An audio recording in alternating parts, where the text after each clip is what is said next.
Pemirsa, bak gelombang yang tak terhentikan, Indonesia kembali mencatatkan rekor ganda pandemi COVID-19.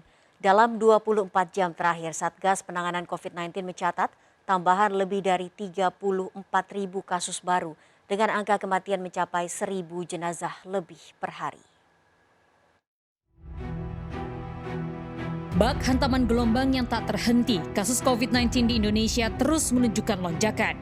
Bahkan dalam 24 jam terakhir, Indonesia kembali mencatatkan rekor ganda tambahan kasus baru serta kasus kematian tertinggi selama pandemi. Data Satgas Penanganan COVID-19 mencatat kasus baru yang terjadi di tanah air mencapai 34 ribu lebih kasus. Tambahan kasus ini membuat total kasus COVID-19 di Indonesia mencapai 2,3 juta lebih kasus terhitung sejak Maret 2020 lalu. Tambahan kasus lebih dari 34 ribu ini seolah menunjukkan grafik tambahan kasus baru yang terus melonjak. Dalam sepekan terakhir, Indonesia tidak lagi pernah mencatatkan tambahan kasus di bawah 24 ribu kasus per hari. Ironisnya, tambahan kasus baru berimplikasi pada tambahan kasus kematian di Indonesia.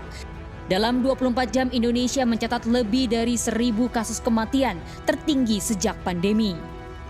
Angka kematian di atas 1.000 jenazah per hari ini tentu mengkhawatirkan.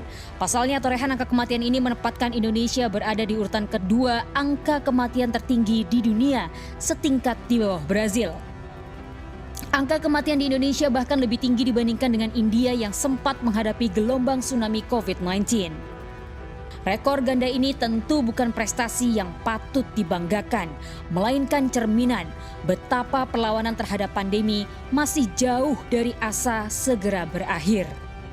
Hanya dengan upaya kolektif antara pemerintah dan seluruh lapisan masyarakat untuk disiplin menerapkan protokol kesehatan sekaligus mensukseskan vaksinasi nasional, bangsa Indonesia mampu melewati terpaan badai pandemi. Warga diminta untuk tidak keluar rumah jika tidak perlu dan bekerja 100% dari rumah untuk sektor non-esensial dan non-kritikal untuk membantu memutus rantai penyebaran COVID-19.